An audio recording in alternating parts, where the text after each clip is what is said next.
Слава Украине, привет всем от Полонского. Вчера были переговоры между рашистами и трампистами. Я ничего хорошего от этих переговоров заранее, говорю, не ожидал и не ожидаю до сих пор. У нас, конечно, нет точных данных, никто их и не даст, собственно говоря, что точно они говорили, к каким выводам они там точно пришли, но что можно было ожидать от этого Виткофа? Ну, люди дорогие, посмотрите, как он выглядел. Просто даже вот язык тела, когда он приехал туда, в Санкт-Ленинград, и он приехал к современному Гитлеру, к Путину, да, к убийце, к маньяку, к мародеру, к фашисту, да. Вот, он трясся весь, он заискивающе улыбался, он прикладывал руку к сердцу, то есть он смотрит на подонка, он смотрит на убийцу украинских детей, грузинских и так далее. Он же не только в Украине, он и в Сирии убивал, и где хочешь убивал людей массово. То есть он смотрит на него, прикладывает ручку к сердцу и показывает, как он рад его видеть. Ну, эти трясущиеся ручки, эти шаркающие ножки. Это выглядело просто богомерзко. Вот я вам честно скажу. И чего-то ожидать от вот подобного рода переговоров лично я бы не стал. Чего-то хорошего. Гадости ожидать, да. Я вам просто напомню, что эти переговоры, они одновременно происходят с другими мерзопакостными переговорами. Это то, что мы сейчас встречаемся с наша скажем так, третьеразрядная делегация техническая встречается с трампистами в США сейчас вчера встречались, по поводу, так сказать, добычи редкоземельных металлов, потому что американцы опять, вы же прекрасно знаете, выкатили нам неприемлемые условия, то есть по добыче этих металлов, фактически они хотят у нас забрать в собственность, в свою, наше природное богатство, сделав наших детей рабами барона Трампа, да, вот, и все этой шоблы трамписты вокруг него. Понятное дело, что на это никто не пойдет, это будет просто предательство, если на это кто-то пойдет. Вот. Соответственно, наша делегация, я уже об этом рассказывал, это делегация чистых технарей, без права какой-либо подписи чего-либо. Это правильно, кстати. Поехала туда, и там пытается им объяснить, что этого никогда не будет. Ну, например, они хотят собственность себе, и я таки не понял, то ли в собственность, то ли под контроль, вот трубу, по которому «Газпром» качал газ на Европу. То есть они тут хотят бизнес проводить за нашей спиной, за наш счет, но себе в карман, понимаете? Они утверждают, что мы Америке должны деньги. Ну, фактически, они говорят так, что Америка должна вернуть себе деньги, которые она потратила на Украину. Ага, ща. Это опять-таки мародерство, то, что они говорят, потому что это говорят во время войны. Люди, которые подписали, я же не имею в виду, что это там Клинтон подписывал, это подписывал президент США. Это тут лицо его неважно, Клинтон, Трамп, какая разница, Буш.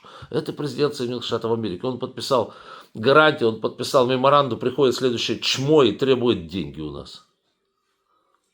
Ну, это сказать, что это наглость, подлость и мерзость, ну, у меня других слов даже не находится для описания вот этой ситуации.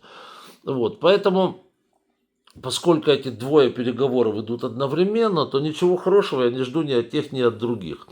Трамп будет всеми силами пытаться нас ограбить.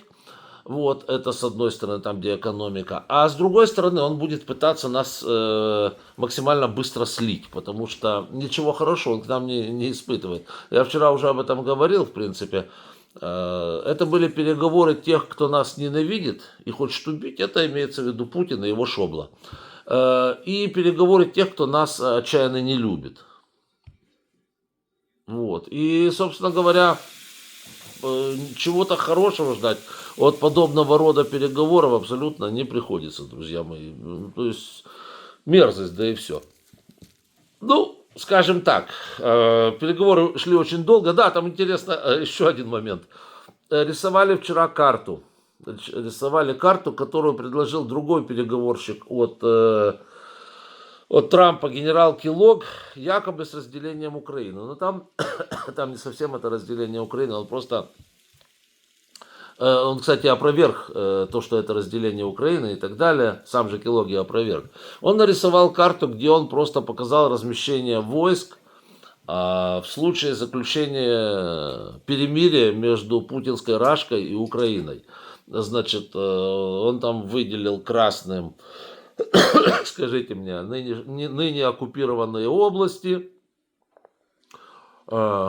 желтым участки, где будет ответственность только ВСУ, это получается восток Украины. Не то, что восток Украины, это левобережье Днепра. Вот. И еще каким-то цветом синим, что ли, это получается юг, центр и запад Украины, там, где будут ВСУ, плюс войска Англии, Франции, возможно, еще некоторых стран, которые захотят принять участие в этом деле. То есть это не карта разделения Украины и так далее. Это просто был, как бы он хотел показать, где какие войска будут размещены. По этой же карте между российскими бандами и украинскими войсками будет там демилитаризованная зона, порядка, по-моему, он написал 18 миль, это сколько километров, наверное, около 30, да? Что-то типа этого, демилитаризованная зона будет вот такой ширины. Ну, как-то так, да, то есть он не имел в виду, конечно, то, что Украина будет разделена, будут разные какие-то там эти самые управления и так далее. Нет, управление везде Киева останется тут без вариантов. Вот просто будут, как бы он имел в виду, что будут районы размещения иностранных войск. Вот, сразу скажу, что толку если это произойдет, если действительно будут иностранные войска, но они будут больше для символики. Вы же прекрасно понимаете, что они не будут под эгидой НАТО, и эти войска как бы... Ну, будут-то и будут, да. Вряд ли они будут, знаете, такое нести краеугольное какое-то элемент безопасности. Потому что все равно самым главным элементом безопасности является сбройные силы Украины, причем без вариантов. Вот. Но так, чтобы вы просто знали, что вот этот вариант тоже был. Вот, еще один очень интересный момент. Да, еще давайте все-таки закончим с этими переговорами. Получается, что при помощи одних переговоров на нас давят на других переговорах, да. Трампу, по сути дела, все равно, с кем он может заключать сделки, как он любит говорить, да. Я не удивлюсь, если он сейчас будет Путину предлагать сделку, грабить вместе украинские ресурсы, например, на захваченном на территории захваченных областей. Да, потом, то есть вот совсем не удивлюсь. То есть это, понимаете, Трамп, вот, извините меня, но вот с моей точки зрения это трупоед, да, и он не будет гнушаться абсолютно ничем. Шарить по карманам человека, которого ударили ножом, для него это нормально. Ну вот сейчас он, да, вот пытается нам шарить по карманам. Нас ударили, он быстро, я тебе, говорит, помогу, только я тебя сейчас шмых по карманам, обчищу у тебя все, а потом помогу. Но это не точно, да. Дождь за деньги, да, за деньги помогу. Правда, я перед этим тебе гарантии подписал. Вот так вот, да, то есть тот еще шпингалет.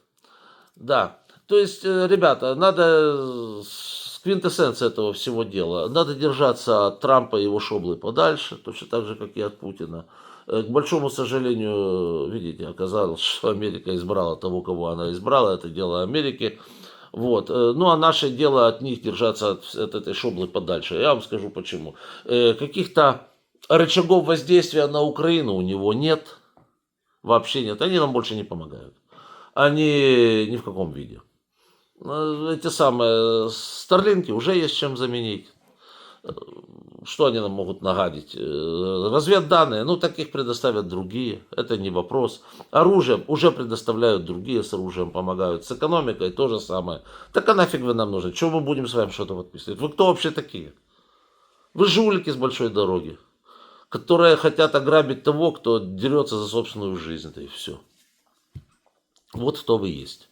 Поэтому не надо с ними ничего подписывать. Как по мне, эти переговоры, ну понятно, чтобы не поругаться, нужно там переговаривать, слать туда заместителей дворника, обсуждать вот эти все вопросы. Может даже заместителя дворника, который работает в Кабмине в Киеве.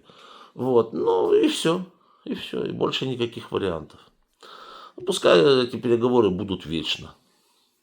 Вот. Потому что ну, мы говорим, видите, мы говорим с теми, кто нас пытается объегорить, обмануть, ограбить, ну и так далее. Да, еще один очень интересный момент, значит, мы с американцами делали еще, когда еще это были нормальные американцы, ну, относительно. Мы делали систему такую, называется зенитно-ракетные комплексы, которых нам, кстати, не хватает. Франкен-Сам, так называемый Франкенштейн. Когда на базе Бука, в основном Бука, устанавливались ракеты американского производства, советских ракет практически не осталось для этих комплексов. Вот. И делались ракеты американского производства.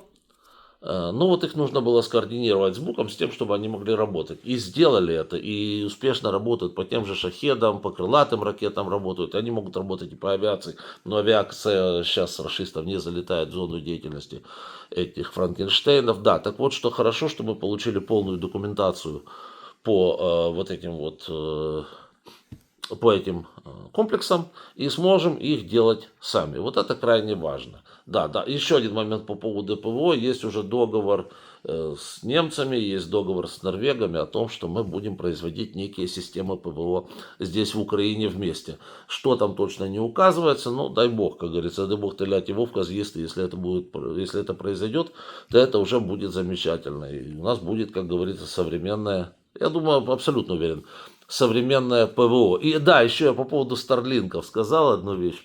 Значит, Старлинки есть чем заменить, их сейчас уже тоже там альтернатива заходит там, но, как говорится, появились еще и украинские Старлинки, да.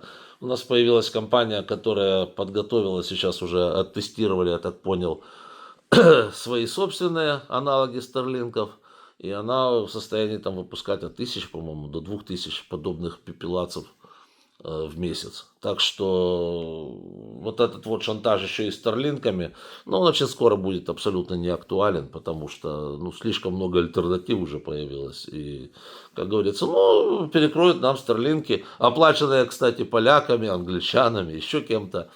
То есть это коммерческие контракты. Ну, тогда Илон Маск окончательно из Европы вылетит к чертовой матери.